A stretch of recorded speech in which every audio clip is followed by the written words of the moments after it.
اور بڑی ذمہ داری کے ساتھ آج ایک بات میں کہہ دینا چاہتا ہوں کہ وہ درد اور وہ پریشانی اور وہ جذبات جو انسان کے دل میں پیدا ہوتے ہیں کہ جب وہ ان لوگوں کو دیکھتا ہے کہ جس کو دل سے وہ جانتا تھا کہ یار یہ انسان اس مقام کو ڈیزرو نہیں کرتا تھا جو اس کو دے دیا گیا،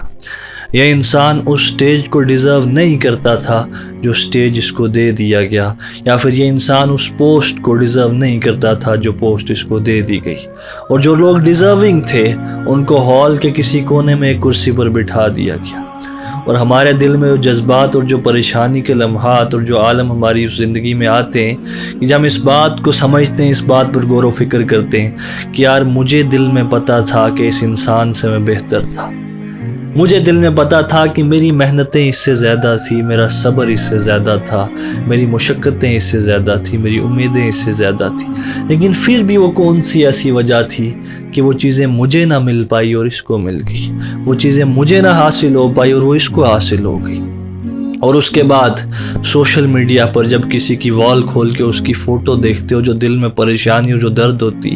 ہمیں پتہ ہے وہ کیا ہوتا ہے۔ جب سوشل میڈیا پر لوگوں کی زندگی کو تم دیکھتے ہو اور اپنے آپ کو ان سے کمپیئر کرتے ہو، جو درد دلوں میں اٹھتا ہے، جو جذبات دلوں میں اٹھتے ہیں، وہ ہمیں پتہ ہے، لیکن اس بات کو بڑی ذمہ داری سے اور بڑی صفائی سے پیش کر دوں کہ ان کی غلطی اس میں نہیں تھی، غلطی تیری تھی، بزدلی ہمارے اندر تھی، کمی ہمارے اندر تھی، اور بنیادی ہماری بیسکس ہماری خراب تھی، نیتیں ہماری خراب تھی۔ ایک انسان کے جس کی سوچ اتنی چھوٹی سی تھی کہ وہ ساری زندگی سوشل میڈیا، فیس بک، انسٹاگرام، یہ سب چیزیں اس کی زندگی ارد گرد ریوالو کرتی تھی، لوگوں کی فوٹوز، لوگوں کی لائف سے اپنے آپ کو کمپیئر کر کے وہ جج کرتا تھا کہ یہاں تک میں پہنچا ہوں آج، کہ یہ چیز مجھ سے حاصل نہ ہو سکی، وہ کیسے پہنچ گیا، وہ اتنا خوش کیسی ہے، اس کے پاس ہی کیسے آ گیا۔ جب سوچ اتنی سی تھی، جب ہمیشہ کمپٹیشن،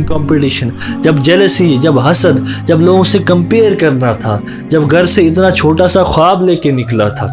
جب گھر سے اتنی سی امید لے کے نکلا تھا، تو پھر حاصل کیا ہی ہونا تھا، تو پھر جانا کہاں ہی تک تھا۔ تو میں کہہ رہا تھا کہ بڑی ذمہ داری سے اس بات کی صفائی کر دوں کہ غلطی تیرے اندر تھی، جو مسئلے کی بات ہے وہ مسئلہ تیرے اندر تھا۔ اور میں بڑی ذمہ داری سے بات بتا دوں کہ دو طرح کی پرسنالٹیز تمہیں ملیں گی اس دنیا میں، دو طرح کے لوگ، دو طرح کے مائنڈ سیٹ سے تم آگاہ ہو جاؤ گے، ان سے تمہیں انٹریکشن ہوگی، یہ دو طرح کی پرسنالٹیز تمہیں اپنی زندگی میں ملیں گی، اور تمہیں حسد ہوگا ان سے کہ یار یہ کیسے اس مقام کو پہنچ گیا۔ ایک وہ پرسنالٹی کہ جس کو راتوں رات کامیابیاں مل گئی، جس نے جو چاہا وہ اس کو حاصل ہو گیا، اس کے پاس وراثتیں تھیں، اس کے پاس سفارشیں تھیں، وہ گھر سے نکلتے ہی ان کو منزلیں ملتی چلے گی۔ لیکن دوسری طرف وہ لوگ، یہ ایک پرسنالٹی کی بات ہوگی، اور یہ وہی پرسنالٹی ہے کہ جس کو سوشل میڈیا پر دیکھ کے تم حسد کرتے ہو، تم بغض کرتے ہو، اپنے دل کے درد کی وجہ جس کو بناتے ہو، اپنا پیس آف مائنڈ ڈسٹرب کرنے کی وجہ جس کو بناتے ہو، یہ وہی لوگ ہیں کہ جنہوں نے جو چاہا وہ ان کو حاصل ہو گیا، جس جگہ ہاتھ رکھی اس جگہ میں برکت ہو گئی، جہاں انویسٹ کیا وہاں پروفٹ ہو گیا، اور جہاں محنتیں کی اس محنت کا ان کو پھل اسی وقت مل گیا، اس محنت کے ریزلٹس ان کو مل گئے۔ لیکن دوسری طرف وہ پرسنالٹیز کہ جن کی آنکھوں میں ہمیشہ ایک درد تھا، جن کی زبان میں ہمیشہ ایک قسم کا کچھ چھپے ہوئے درد کی باتیں تھیں، جن کی پرسنالٹی سے ہمیشہ لگتا تھا کہ یار ایک بہت بڑی کہانی اپنے اندر دبا کے بڑی خاموشی سے چلا جا رہا ہے، وہ لوگ کہ جب محنتیں کرتے تھے وہ محنتیں پہلی بار میں رزلٹ نہیں دیتی تھی، وہ لوگ کہ جب ہاتھ اٹھاتے تھے تو ایسا لگتا تھا کہ یار اللہ بھی ان کی دعائیں قبول نہیں کرتا ہے، وہ لوگ جب محنتیں کرتے تھے تو ان محنتوں کا پھل ان کو نہیں ملتا تھا، وہ لوگ جب بیج ڈالتے تھے تو اس بیج سے پیڑ پودے نہیں نکلتے تھے، وہ لوگ جب کہیں انویسٹ کرتے تھے تو اس میں لاس ہی لاس ہوتا تھا، وہ لوگ جب کسی سے امید لگاتے تھے وہ امید توڑ دی جاتی تھی، ان لوگوں سے جب کوئی وعدہ کرتا تھا وہ وعدے توڑ دیے جاتے تھے، ان لوگوں سے جب کوئی کسی کام کے کرنے کا ان کو احساس دلاتا تھا وہ احساس توڑ دیے جاتے تھے، ان سے جب کوئی وفا کے جذبے ان کے دل کے اندر پیدا کرتا تھا ان کے ساتھ بے وفائیاں ہو جاتی تھی۔ یہ وہ دوسری پرسنالٹی کہ جس کو کو ایک چھوٹا سا مقام حاصل کرنے کے لیے بھی شروع کرنا پڑتا تھا خود سے۔ پہلی جنگ اپنے آپ سے اپنے آپ کو قائل کرنا پڑتا تھا کہ اپنے اندر بھی ایک شیطان بیٹھا تھا جو بار بار منع کرتا تھا کہ بھائی تیرے بس کی بات نہیں ہے، تو نہیں کر سکتا ہے، تیرے گھر کے حالات ٹھیک نہیں، تیرے فائنینشیل حالات ٹھیک نہیں، اور یہ سب کیا چیزیں کر رہے تو تیرے بس کی بات یہ نہیں ہے۔ وہ لوگ الگ ہوتے ہیں، تو اس کو روز اپنے آپ کو قائل کرنا تھا، اپنے اندر کے ساتھ جنگ تھی، اس جنگ کو لڑنا تھا۔ اس کے بعد پھر گھر والوں کو کنونس کرنا تھا کہ وہ اس بات کو نہیں مانتے تھے۔ اس کے بعد پھر سوسائٹی سے جو ہے جنگیں لڑنی تھی۔ اس کے بعد پھر اپنے اندر کے دوسرے ایموشنل ایلیمنٹ کو جو ہے نیچے چپ کرانا تھا۔ اس کے بعد اس کو ان دریاؤں میں چھلانگیں مارنی تھی کہ جن دریاؤں سے لاشوں کے سوا کچھ بھی باہر نہیں آیا۔ پھر اس کے بعد اس کو آگوں سے بھی جلنا تھا۔ پھر اس راستے میں ننگے پاؤں چلتے چلتے جب پاؤں میں کانٹے لگی ان کانٹوں کو نکالنا تھا، اور جب پاؤں زخمی ہو گیا تو رکنا نہیں تھا، اس زخم کو مرہم کروانا تھا اور اس کے بھر جانے کا انتظار کرنا تھا۔ اور پھر جب لاتیں کٹ گئی تو پھر گھسیٹیاں مار مار کے آگے جانا تھا، پھر بھی رکنا نہیں تھا۔ اور پھر بھی اس کے بعد ان کو منزل کئی بار نہیں ملتی تھی اور راستے میں ہی ان کی یادگار بنا دی جاتی تھی۔ یہ وہ دوسری پرسنالٹی کی جس کی زندگی میں بڑی گرائنڈ تھی، جس کی زندگی میں بڑی لمبی کاٹ تھی، جس کی زندگی میں بڑی محنتیں، بڑی مشقتیں تھی، جس کی زندگی میں نہ سفارشیں تھیں نہ وراثتیں تھیں۔ یہ وہ دوسری پرسنالٹی کہ جس کو ایک بہت عرصے کے بعد، بہت مقام کے بعد کہ وہ جو شیر کے بال جو اس کے پیدا ہوتے ہیں کہ اس کو دیکھ کے ایک دہشت تاری ہوتی ہے، تو ان کو دیکھ کے بڑے مقام بہت عرصے کے بعد جب ان کو ایک منزل ملتی تھی تو اس کے بعد ان کو دیکھ کے پتہ چلتا تھا کہ یہاں سے ایک لیڈر گزر رہا ہے، یہاں سے ایک قائد گزر رہا ہے، یہاں سے ایک بہت ہیوی پرسنالٹی گزر رہی ہے۔ پھر جب اس مقام کو پہنچنے کے بعد یہ کچھ بولتے تھے منہ سے تو لگتا تھا کہ یار یہ انسان کوئی ہے، ان کی زبان میں ایک درد تھا، ان کی آنکھوں میں ایک تاثیر تھی۔ یہ وہ دوسری پرسنالٹی تھی کہ جس کو مقام تو ملا لیکن بڑی لمبی گرائنڈ کے بعد، بڑی لمبی محنتوں کے بعد۔ لیکن دوسری طرف وہ پرسنالٹی بھی تھی جو میں آپ کو پہلے بتا چکا ہوں کہ جس کو مل گیا، جس نے جو خواب دیکھا وہ خواب پورا ہو گیا، جس نے جیسے ہی کہیں انویسٹ کیا اس کو پروفٹ ہونے لگا اور اس کی ساری خواہشیں پوری ہوتی چلی گئی۔ لیکن مسئلہ یہ ہے کہ وہ دوسری پرسنالٹی کے جس نے سب انویسٹ کرنے کے بعد، جس نے اپنا پورا گھر خالی کرنے کے بعد، سب کرنے کے بعد اس کو پتہ یہ چلا کہ پھر سے لاس ہو گیا، ہم پھر سے ہار گئے، ہماری کمپنی پھر سے گر گئی ہے، ہم پھر سے ختم ہو گئے۔ تو اس وقت جو لیسن، جو وزڈم اس انسان کو ملا وہ اس پہلی پرسنالٹی کو کبھی زندگی میں نہیں مل سکتا تھا۔ اس وقت جو زبان کا درد، جو دل کا درد اس کو ملا وہ اس کو کبھی نہیں مل سکتا تھا۔ اس وقت جو پرسنالٹی، جو آنکھوں کی تاثیر اس کو ملی وہ اس پہلی پرسنالٹی کو کبھی نہیں مل سکتی تھی۔ وہ پرسنالٹی پہلے والی کیونکہ اس کی زندگی میں محنتیں تو تھی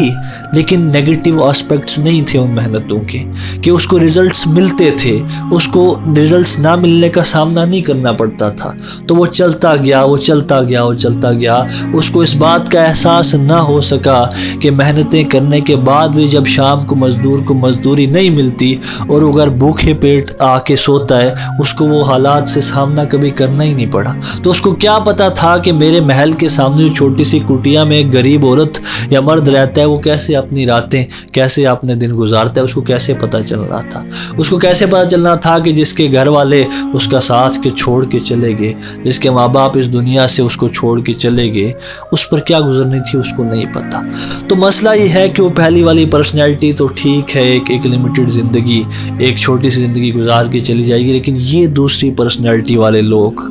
کہ جن کی زندگی میں بڑی لمبی کاٹ تھی، بڑی لمبی مشقتیں تھیں، بڑی محنتیں تھیں، بڑی بے وفائیاں تھیں، بڑے درد تھے، بڑے زخم تھے، اور اس کے بعد بھی اپنی کہانی بیان نہیں کرتے تھے۔ یہ وہ لوگ ہیں جو سوسائٹی کا رخ بدلتے، یہ وہ لوگ ہیں کہ جو اصل میں لیڈر، اصل میں قائد ہیں۔ یہ وہ لوگ ہیں کہ جن کا شکر سوسائٹی چاہتے ہوئے بھی ادا نہیں کر سکتی کہ اتنا بڑا سوسائٹی کو یہ دے کے چلے جاتے۔ اور ایک اور بات بڑی ذمہ داری سے آپ سب کے سامنے پیش کر دوں اور یہ کلیئر کر دوں کہ ہمیں کئی بار یہ لگتا ہے نا کہ یہ انسان یہ ڈیزرو نہیں کرتا،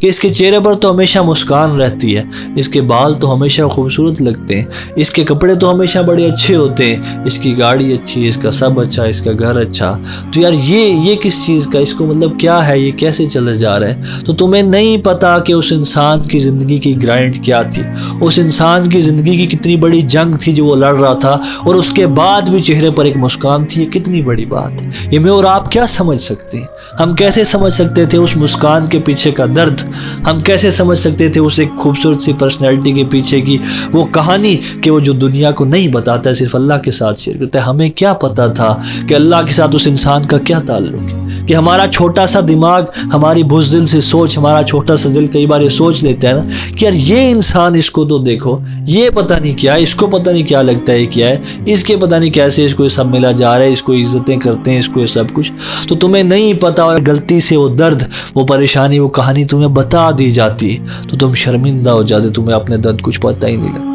تو اتنی بڑی بڑی کہانیاں، اتنی بڑی بڑی جنگیں، یہ خوبصورت سے منہ پر مسکان لے کے لوگ لڑ رہے ہیں اور تمہیں نہیں پتہ ہے. اس لیے کمپٹیشن کو چھوڑ دو بھائی، حسد بغض کو چھوڑ دو. یہاں کمپٹیشن کسی کا ہے ہی کسی کے ساتھ نہیں ہے. یہ سب کی اپنی اپنی جنگ ہے، سب کی اپنی اپنی کاٹ ہے. لیکن فیصلہ تو نے کرتا ہے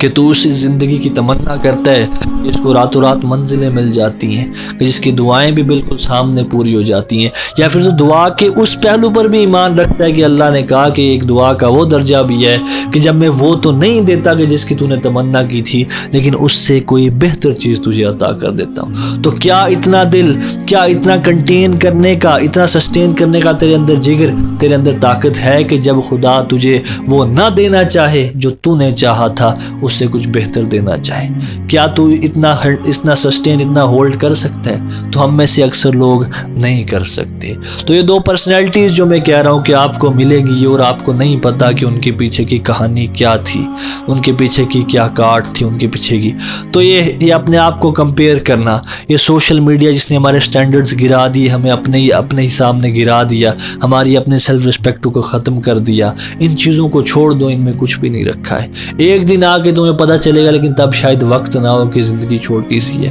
آج اگر سمجھ جاؤ وقت سے پہلے کی چیزیں تو بہتر ہے کہ امپائر کھڑا کر سکتی ہو، ایک قوم کھڑا کر سکتی ہو، ایک پازیٹیو چینج لا سکتی ہو. اور کچھ لوگ، ایک اور چیز یہاں پر بتاتا چلوں، کہ کچھ لوگ تمہیں ملیں گے زندگی میں کہ جن کو دیکھ کے لگے گا کہ یار اس میں کس چیز کا ایٹیٹیوڈ ہے، یہ کس چیز کا ایگو لے گھومتا ہے. لیکن وہ ایگو نہیں ہوگا، وہ سیلف رسپیکٹ ہوگی. کہ وہ انسان کہ جب اس کی عزت کوئی بھی نہیں کرتا تھا،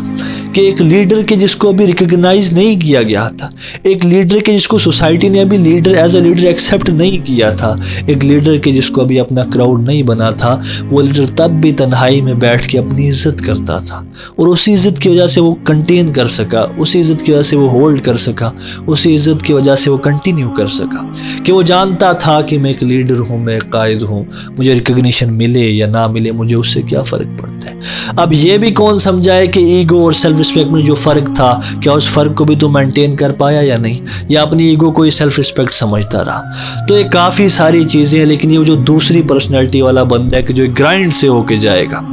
جو ایک سفر سے ہو کے جائے گا، جو ماریں کھا کے جائے گا، جو ڈوب کے جائے گا، جو جل کے جائے گا، جو بے وفائیوں کو برداشت کر کے جائے گا، اس کو یہ سب چیزیں پتہ چلتی جائیں گی. اس کو سیلف ڈیفینس، اس کو سیلف رسپیکٹ اور ایگو میں ڈیفرنس پتہ چلتا جائے گا. اس کو ایٹیٹیوڈ اور سیلف لو میں ڈیفرنس اس کو پتہ چلتا جائے گا. اس کو کس انسان کو کیا لہجہ دینا ہے، کس انسان کی کتنی قدر کرنی ہے، اپنا وقت کہاں پر دینا ہے، اس کو پتہ چلتا جائے گا. ورنہ وہ انسان کی جس کو وقت سے پہلے منزلیں مل گئی، وہ منزل اس کی تباہی کی وجہ بن جاتی ہے. اور ہماری اپنی آنکھوں نے یہ سب چیزیں دیکھی ہیں، ہم نے یہ سب چیزیں اپنی آنکھوں سے دیکھی ہیں، اپنی کانوں سے سنی ہیں. تو ہمارے لیے ضروری ہے کہ وہ خوددار لوگ، وہ لوگ کہ جو سمجھتے ہیں کہ یار وقت تو لگے گا، لیکن وہ مقام تب ہی حاصل ہو سکتا ہے کہ جب ایک لمبی کاٹ کو کاٹا جائے، جب ایک لمبی کالی رات گزاری جائے. اور ایسی کالی رات کی جس میں صبح کی کوئی امید نہیں تھی، جس میں اس بات کی کوئی امید نہیں تھی کہ سورج کبھی چڑھے گا بھی کیا چاند کبھی روشن ہوگا بھی کیا. کالی رات تھی. اس کالی رات کے انہیں سفر طے کیا، صبر کیا، ہولڈ کیا، سسٹین کیا، کنٹین کیا، کنٹینیو کیا. وہ ایک دن بالکل یقین ہے کہ اللہ ان کی محنتوں کو ضائع نہیں کرے گا اور ان کو وہ مقام دے گا کہ جو وہ ڈیزرو کرتے تھے.